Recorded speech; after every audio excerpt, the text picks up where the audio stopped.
والصلاة والسلام على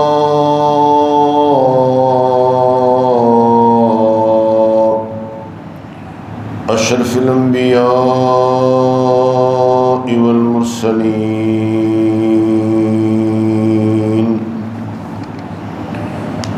سيدنا ومولانا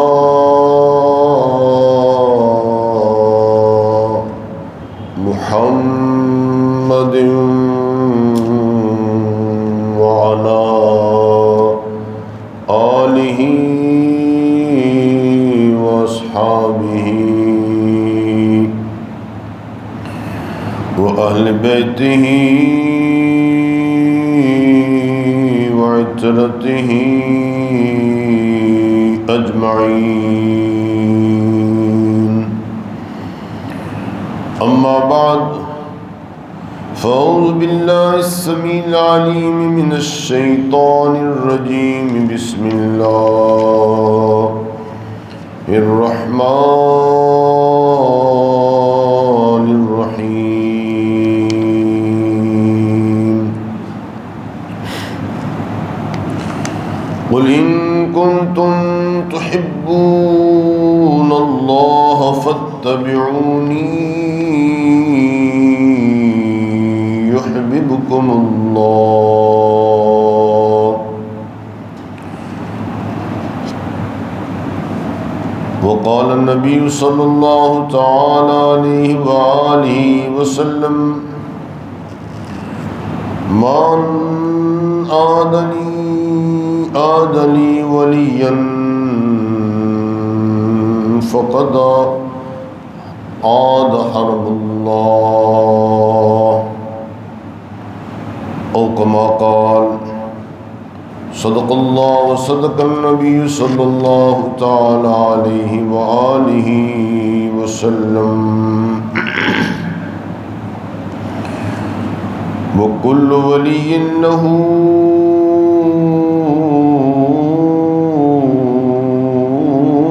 قدم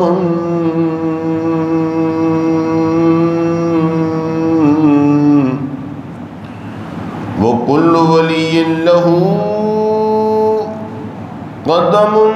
وإني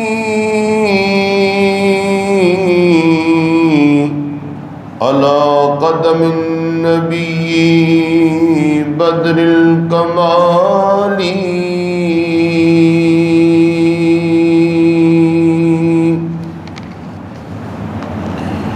حضرات احترام، معزز سامعین، عزیز بزرگوں، ہم سفر ساتھیوں، اللہ جل شانہ کا بے پایہ احسان ہے کہ اس نے اپنے فضل سے پیارے آقا علیہ السلام کے نالین پاک کے تصدق سے ہمیں نماز جمعہ کے لیے اول ساعت میں مسجد میں آنے کی توفیق عطا فرما دے. حضرات احترام، سیدنا شیخ عبدالقادر جیلانی رحمۃ اللہ علیہ، ان کے ہم کمالات کا ذکر کرتے ہیں، ان کی خصوصیات، ان کا عظمت، مقام و مرتبہ اولیاء کرام کے اندر یا اس دور کے اندر کہ کتنی مشکلات تھیں. سقوط بغداد ہوتا ہے آپ کے بعد، عباسی خاندان بنو عباس، ان کی حکومتیں ڈگمگا رہی تھیں اور یکے بعد دیگرے 5 خلفاء تبدیل ہوئے. آپ کی حیات مبارکہ میں 5 خلیفے، لیکن عالم یہ تھا بغداد کے اندر کہ علماء اور تمام قسم کی جتنی بھی احزاب یا فرقے ہو سکتے ہیں، وہ آپس میں مناظرے کر رہے تھے۔ اس عالم میں سلطنتیں وسیع ہو چکی تھیں، مسلمانوں کا یورپ، افریقہ، ادھر سے فارس، ایران اور سمرقند، بخارا، جس کو آج کل ازبکستان، آرمینیا کہتے ہیں، یہ سارے فتح ہو چکے تھے۔ ان میں سے کئی غلام، کئی لوگ بادشاہوں کے قریب ہو گئے۔ ان علاقوں کے مزاج کو پیش نظر رکھتے ہوئے خلفاء نے، بادشاہوں نے، مسلمان بادشاہوں نے ان علاقوں کے جو جید ذہین شخصیات تھیں ان کو اپنے قریب کیا، تمام علاقوں کی، کہ تاکہ ان کے مزاج کے مطابق اس پر کیسے اسلام کی حکومت یا اسلامی حکومت قائم رہ سکتی ہے۔ خاندان برمکا وہ قریب ہوا، بڑے ذہین، اور وہ اس دور اس علاقوں کے اندر جو بادشاہ تھے وہ ان کے بھی قریب تھے، دار اسلام میں داخل ہو گئے۔ اب بادشاہوں نے مسلمان بادشاہوں کو کہا کہ اس علاقوں کی جو سائیکی، نفسیات ہے وہ تم زیادہ جانتے ہو، لہٰذا ہمیں اس کی رہنمائی کرو تاکہ ہم اسلام اور احکامات اسلام اور تعلیمات اسلام کو یہاں پہ کیسے ان کا نفوذ اور ان کو عملی طور پر نافذ کر سکتے ہیں۔ اس طرح تمام کے تمام وہ لوگ جو تھے وہ سمٹ کر بغداد میں آ گئے، اور وہاں پہ آ کر پنجابی کے دن چور چوری تو جاتا ہے، ہیرا پھیری تو نہیں جاتا۔ اب یہ مجوسی تھے اور مجوسیت کے اثرات ایسا ایسا ہی ختم ہونے تھے۔ وہاں پاپیت تھی، کیسر روم کے پاس یونانی فلسفہ تھا، وہ وہاں سے جو کریم اور ایلیٹ قسم کے لوگ تھے وہ بھی آ گئے، اور اس طرح اسلام ان تمام تہذیبوں کے مد مقابل وہ سمٹ کے رہ گیا تھا۔ بادشاہ تو تھا اسلام، لیکن اس کے ارد گرد جرنیل تھے یا ان کے مشیر تھے، وہ دوسری تہذیبوں سے آئے اور آ کر بادشاہ کو مشورے دے کہ فلاں جگہ پہ ایسے کام کیا جائے تو آپ کی حکومت برقرار رہتی ہے، فلاں جگہ پہ ایسے۔ آپ اندازہ نہیں کر سکتے ہیں کہ خاندان برمکا اتنا قریب ہوا، یہ آگ پرست تھے، مجوسی تھے، انہوں نے کیسی سازش کے تحت مکہ مکرمہ کے اندر اس کی دیواروں کے اوپر آگ کے دیے جلانے شروع کر دیے۔ پیغام کیا دیا کہ رات کو تاریکی ہے اور لوگوں کے لیے آسانی پیدا کر دی جائے کہ طواف کرتے ہوئے، حجر اسود کو چومتے ہوئے یا صفا اور مروہ پہ جاتے ہوئے کہیں وہ گر نہ جائیں، لہٰذا یہاں پہ چراغ جلا دیے جائیں۔ اور اس طرح بادشاہ نے ان کی اس تجویز کو پسند کیا۔ وہ چراغ تو جلے، لیکن اس کے پیچھے جو نفسیات تھی، وہ فارس کی جو آگ کے دیے جلا کر جو عبادت کیا کرتے تھے، ان کو کسی نہ کسی طریقے سے آگ کی شکل میں یہاں کے بھی لے کر آ گئے۔ یعنی یہ فکر اسلام کے اندر آہستہ آہستہ سرایت کرتی چلی گئی،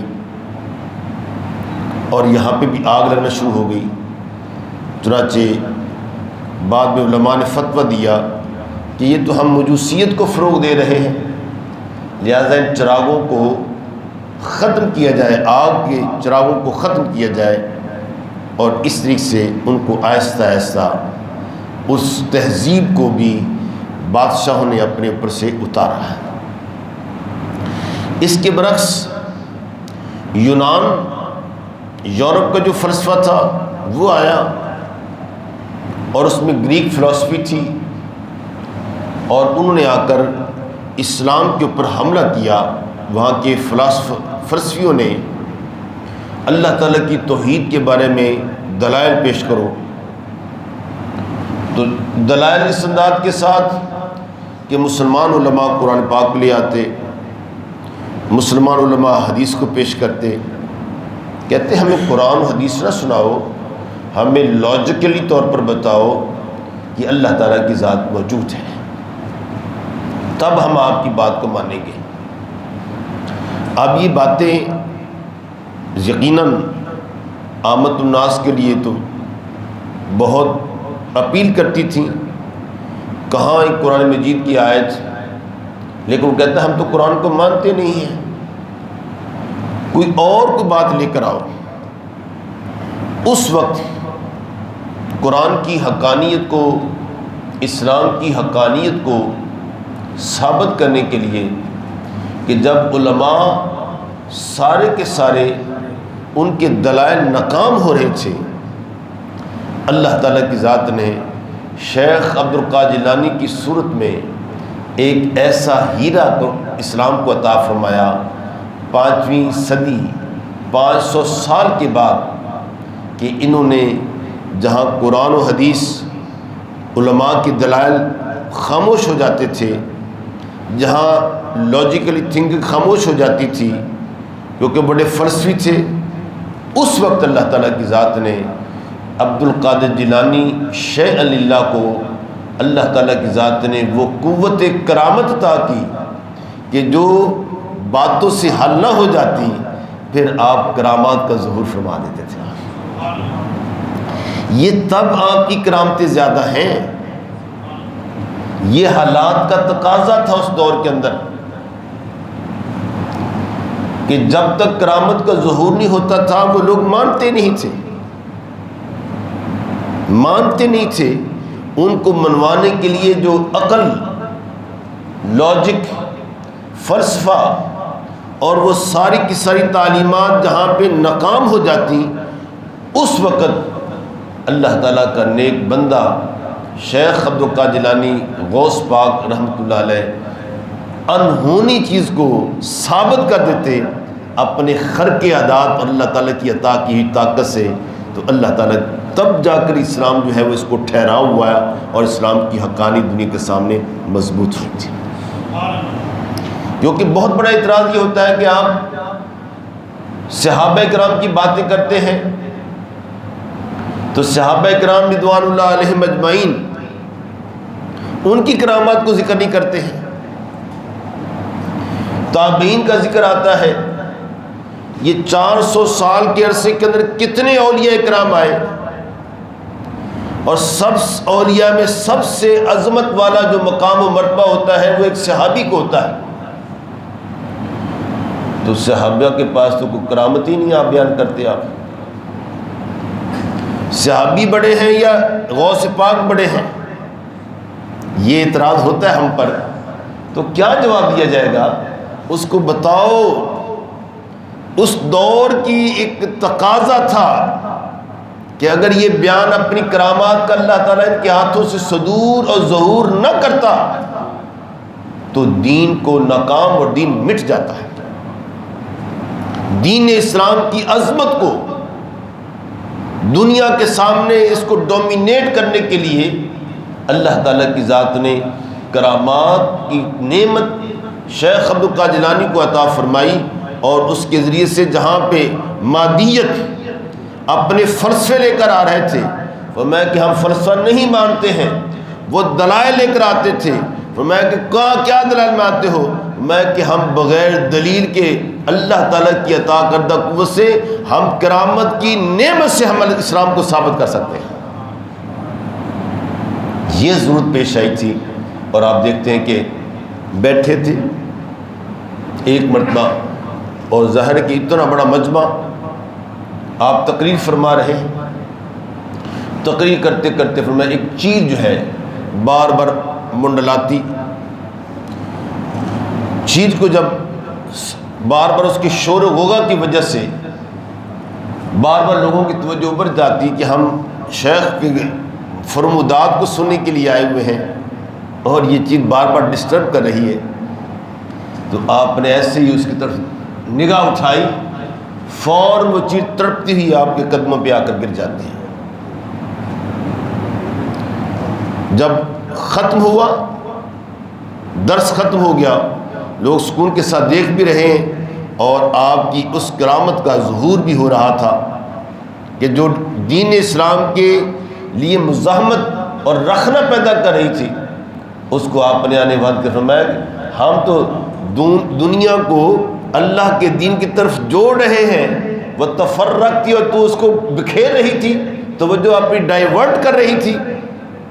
لو تیرا کام اتنا ہی تھا، اب تو آزاد ہے، اور اتنا ہی کہا تھا آپ نے قم باذن اللہ کہا تو وہ کھڑی ہو کر رونا شروع کر دیتی ہے. یعنی کتنی کرامات آپ کی. اسی طریقے سے خلیفہ مستند باللہ آپ کی خدمت میں آپ کے درس میں حاضر ہوتے ہیں. حاضری کے وقت دیکھا کہ اتنا بڑا مدرسہ، اتنی بڑی رعایا آپ کے اس دسترخوان سے فیض یاب ہوتی ہے، یہ نظام کیسے چلتا ہوگا؟ وہ میں کہ اشرفیوں کی تھیلی بھری ہوئی وہ آپ کی خدمت میں پیش کرتے ہیں، اور پیش کرنے کے بعد کہتے ہیں کہ لو ہماری طرف سے بھی نذرانہ ہے. فرمایا کہ ہمارا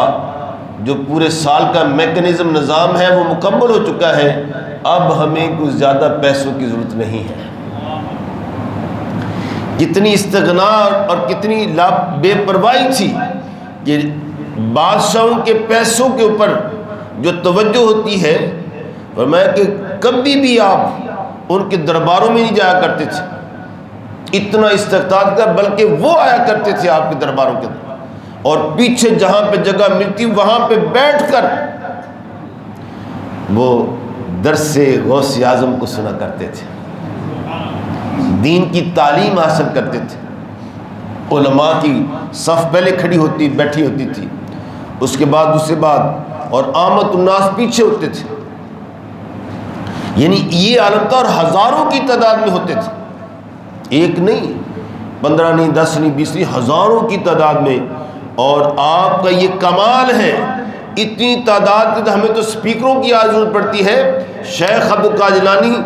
رضی اللہ تعالیٰ عنہ کی تعلیمات اور صوت، ان کی آواز کے اندر اللہ تعالیٰ کی ذات نے اتنی برکت رکھی ہوئی تھی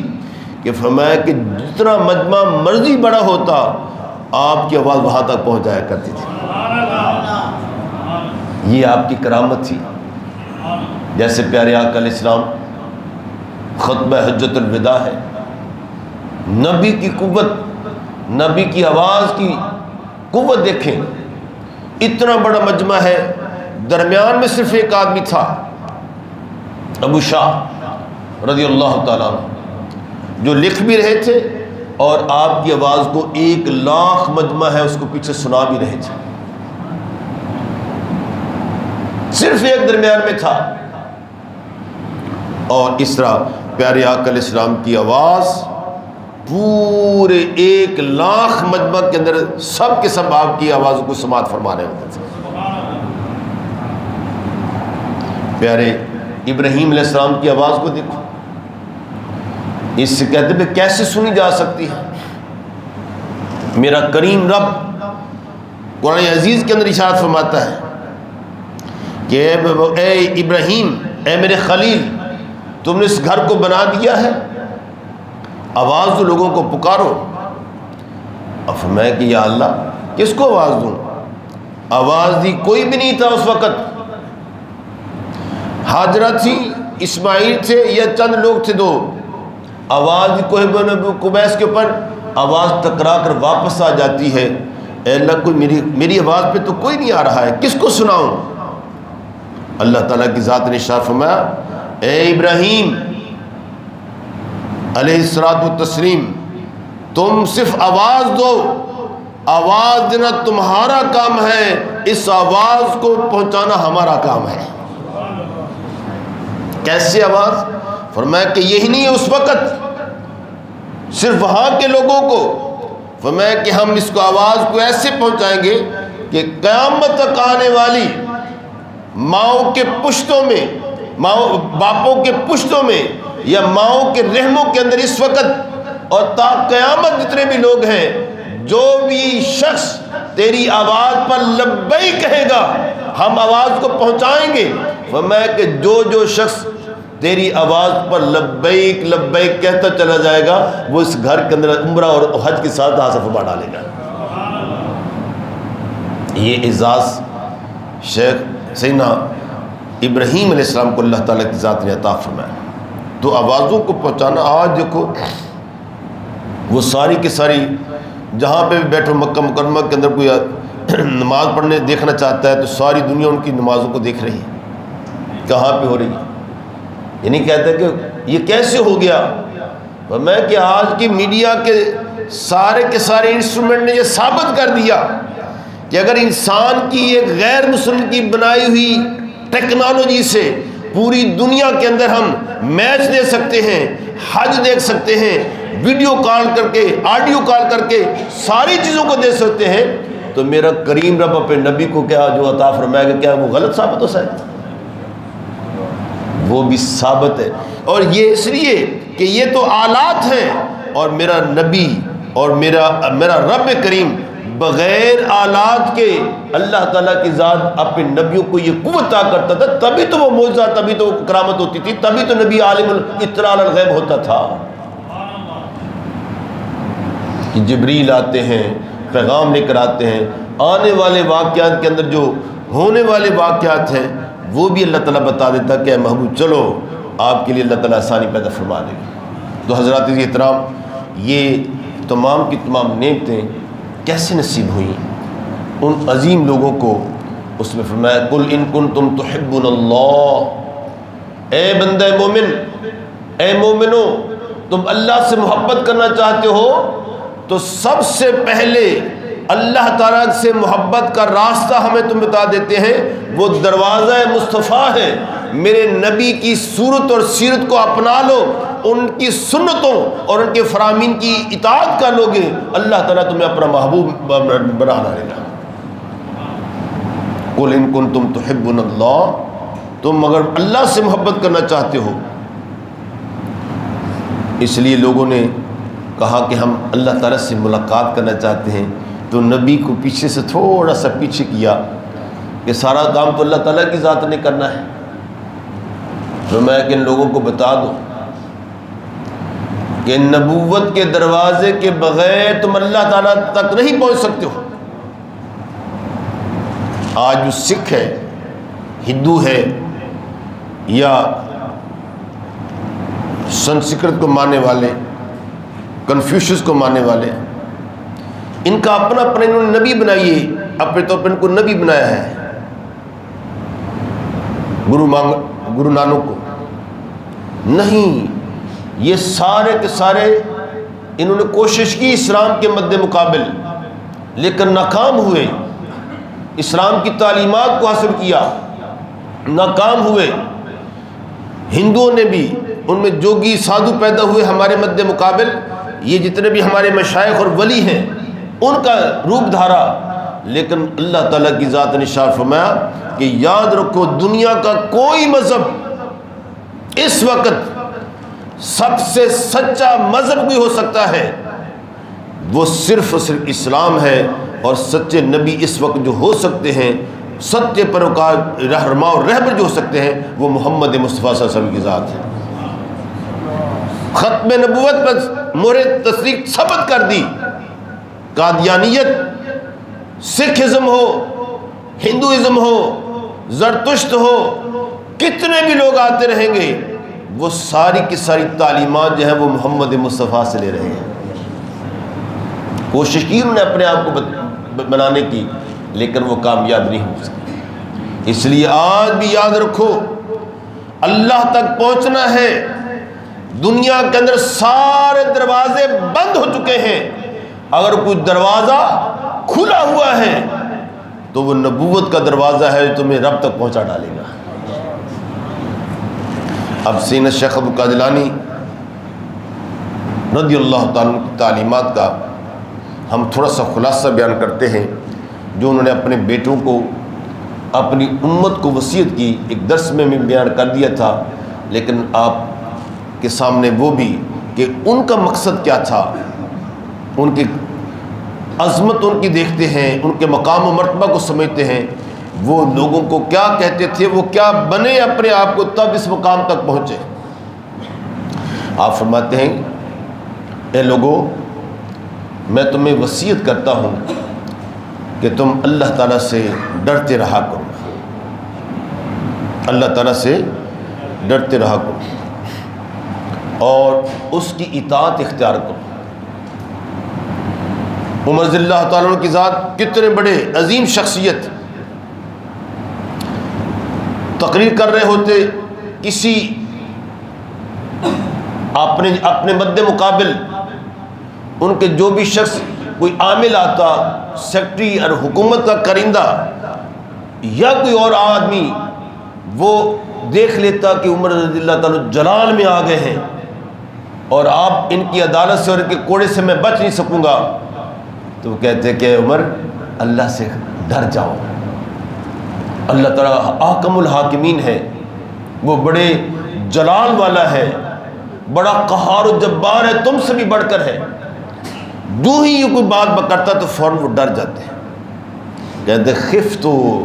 من اللہ سبحانہ وتعالی، میں اللہ تعالیٰ سے ڈر گیا۔ ہم دیکھتے ہیں کہ آج کے حکمرانوں کو، آج کے جنرلوں کو، آج کے ججز کو، آج کے پیروں اور مولویوں کو دیکھتے ہیں ہم، کتنا ان کے یہاں اللہ کا خوف آتا ہے، اور امت جو ہے وہ کس طرح قسم پرسی کے عالم کے اندر۔ تو یہ ہمیشہ قیامت کے آثار ہیں کہ جن کے دلوں کے اندر اللہ کا خوف ختم ہو جائے، وہ مسلمان حکمران رہنے کے قابل نہیں ہے، کیونکہ ہمارے سامنے آقا علیہ السلام کی ذات اور خلفائے راشدین کی ذات ہمارے سامنے موجود ہے۔ اور فرمایا کہ احکام شریعت کی پابندی لازم رکھو، کہیں بھی جاؤ شریعت کے احکامات پر عمل پیرا ہونا ہے تم نے۔ ہم جاتے ہیں کہ شادی پہ چلے جائے آپ، وہاں پہ شریعت کو دیکھتے ہیں ہم کیسی اس پر عمل ہوتا ہے۔ عریانی، فحش، بے حیائی کا ایک سیلاب ہوتا ہے، اور ایک دوسرے سے بڑھ چڑھ کر آگے اپنے آپ کو پیش کیا جاتا ہے۔ کھانے کے وقت دیکھیں کہاں پہ شریعت، علماء بھی کھڑے ہو کر کھانا کھا رہے ہوتے ہیں۔ تو یہ ہم سب کے لیے شیخ عبد القادر جیلانی رحمۃ اللہ علیہ کے جو فرامین ہیں اس پر عمل کرنا بھی ہم پر لازم ہے۔ اب فرمایا کہ اپنے سینوں کو حسد سے، کینے سے، کھوٹ سے، دھوکہ سے صاف رکھا کرو، دل کو اپنے ہر مسلمان کے بارے میں اچھا تصور گمان کیا کرو، اور جب فرمایا کہ دین اسلام پر عمل کرنے کا وقت آ جائے، حق بات پر کھڑے ہو جاؤ تو ہمت اور جوانمردی سے کام لو، بزدلی نہ دکھاؤ۔ ہمارے دیکھیں کہ علماء جو سب سے قیادت کرنے والے لوگ ہیں وہ بزدلی کا مظاہرہ کرتے ہیں۔ یہ محراب و منبر سے یہ بات ہونی چاہیے، حق بات، اور کوئی بات کرتا بھی ہے تو اس کو چپ خاموش کرا دیا جاتا ہے۔ ہم دیکھتے ہیں کہ وکلاء ہے، ایک سیاسی ایک جماعت ہے، وہ زیادہ حق کی بات کر رہی ہے۔ یہ کام ہر مسلمان کا ہونا چاہیے، کیونکہ شیخ عبد القادر جیلانی فرماتے ہیں کہ اس بارے میں بزدلی کا مظاہرہ نہیں کرنا ہے، اور ہمیشہ جب بھی کسی سے ملو کشادہ روح ہو کر خوش اور ہنس مزاج کے ساتھ آپ اس سے ملاقات کریں،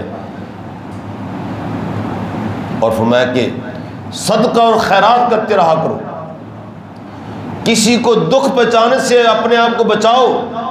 کہ آپ سے کسی کو تکلیف نہ پہنچے، اور مخلوق کی تکلیف اگر تمہیں مشکل پیش آ جائے ان کے لیے قربانی پیش کرو تو فقر و فاقہ کو برداشت کر لو۔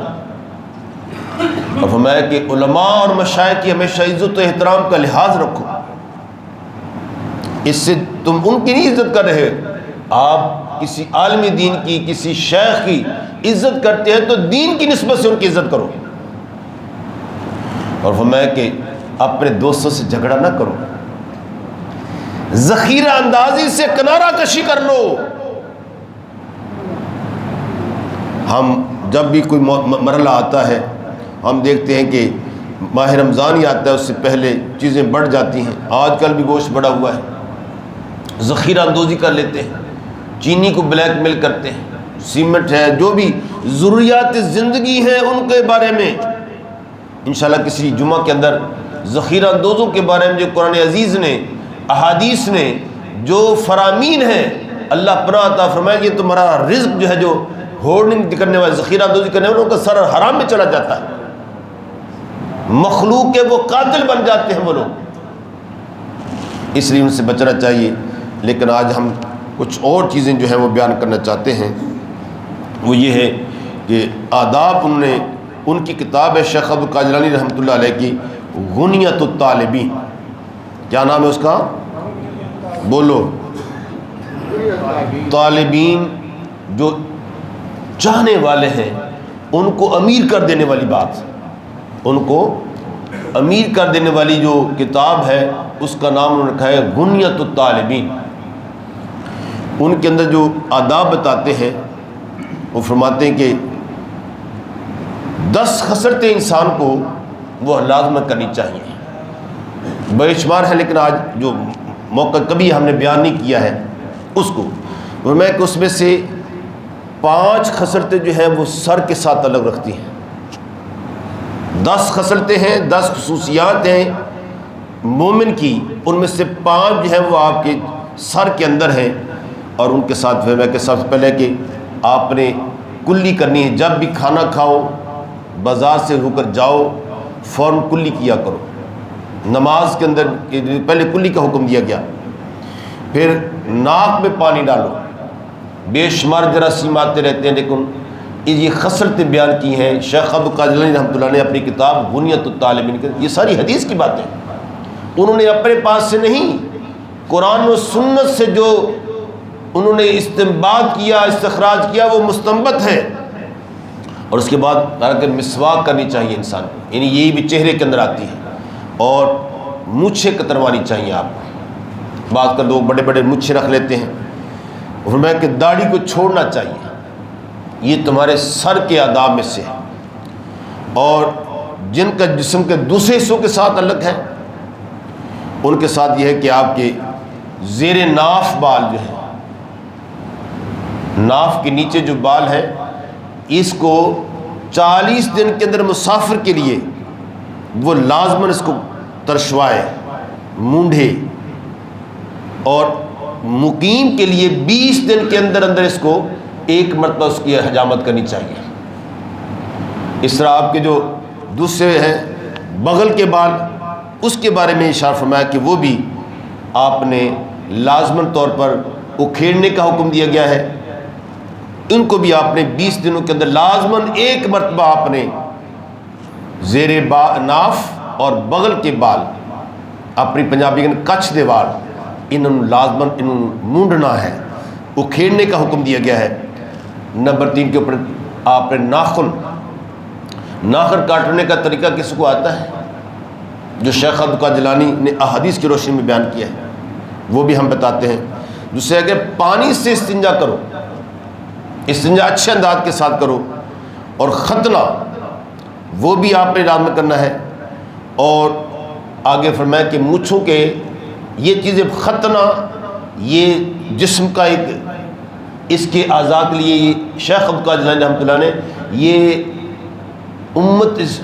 ابراہیمی دین کے اندر یہ چیزیں فرض ہیں، ہمارے ہاں یہ آقا علیہ السلام نے سنت قرار دے دی ہے۔ وہاں پہ مونچھوں کو کٹوانا اور داڑھی کو بڑھانا یہ فرض ہے، ختنہ کروانا وہاں پہ فرض ہے، ناخن اس بال یہ فرض ہے ان کے ہاں دین ابراہیمی کے اندر، ہمارے ہاں یہ سنت ہے۔ اب رہا کہ بال کے بارے میں نبی اکرم صلی اللہ علیہ وسلم اسرے کے ذریعے سے بھی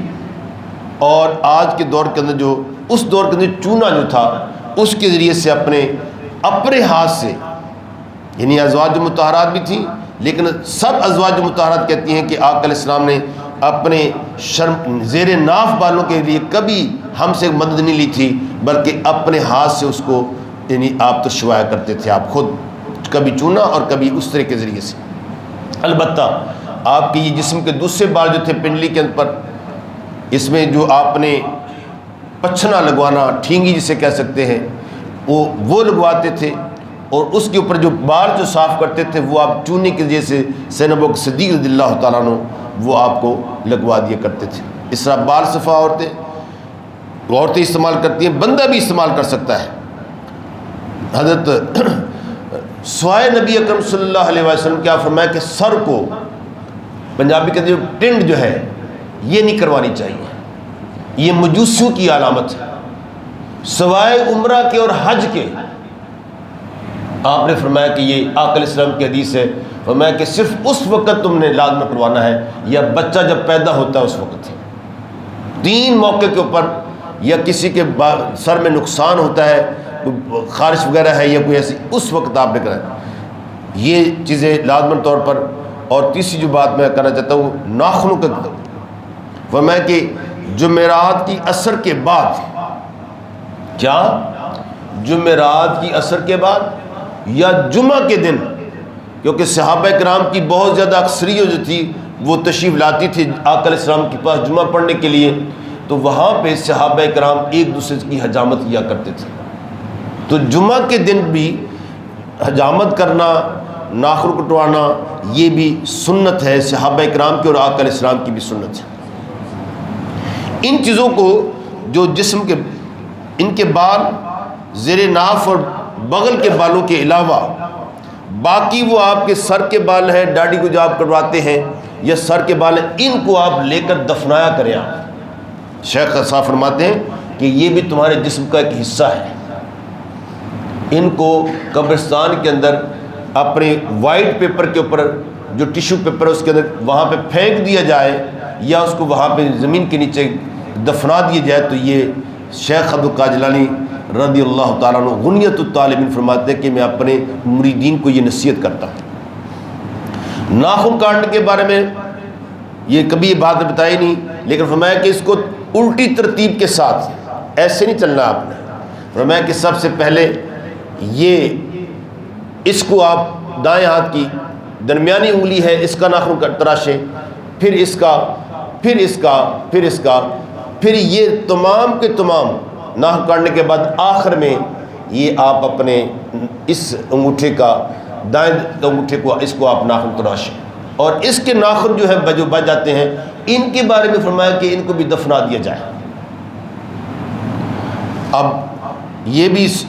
جمعہ کے روز آپ نے سنت فرمائی ہے۔ اب اس انداز میں میں پوچھتا ہوں آپ سے کہ کون شخص ہیں جو شیخ عبد القادر جیلانی رحمۃ اللہ علیہ کی ان روایات کے اوپر عمل کرتے ہیں؟ یہ لمحہ فکریہ ہے جس پر ہمیں عمل کرنا چاہیے۔ اور اس طرح آپ فرمایا کہ سفید بال جو ہے بڑھاپے کی وجہ سے یا جوانی کے عالم، فرمایا کہ اگر بیماری ہے تو اور بات ہے، اس کو کھیڑنا نہیں چاہیے۔ بالوں کے بارے میں فرمایا کہ یہ تہذیب ہے، یہ تمزیح، 3 طریقے اس بارے میں کہ آدھا سر منڈوا لیا جائے اور آدھے بار رکھ لیے جائے۔ فرمایا کہ یہ ایرانی مجوسیوں کی علامت ہے۔ آپ صلی اللہ علیہ وسلم ہمیشہ مانگ درمیان میں سے نکالتے تھے اور صحابہ کرام کو حکم دیتے تھے درمیان میں، ہم نے الٹا اور سیدھا دائیں جانب یا بائیں جانب نہیں مانگ نکالنی، چیر جو ہے وہ درمیان میں نکالو، اللہ تعالیٰ کی ذات ہمیں سیدھا راستہ عطا فرما دیا۔ ہم نے دیکھتے ہیں کہ لوگ کتنے شوق کے ساتھ کبھی ادھر کر رہا ہے کوئی ادھر کر رہا ہے، اور جب کٹنگ کا ہم دیکھتے ہیں تو کٹنگ کے اندر بھی آج دیکھا بھی عجیب قسم کی کٹنگ ہوتی ہے۔ تو اس ضمن میں برابر تقسیر جو ہے کاٹنے کا حکم دیا ہے کہ برابر برابر بار رہ جائے، یہ تھوڑا سا برابر یہ فوجی کٹ آ جاتا ہے، ایسے اس انداز کر سکتے ہیں، لیکن بالکل آدھے سر کو یا سر میں سے کسی حصے کو درمیان میں سے یہ ایسا کرنا جو ہے وہ نبی علیہ السلام نے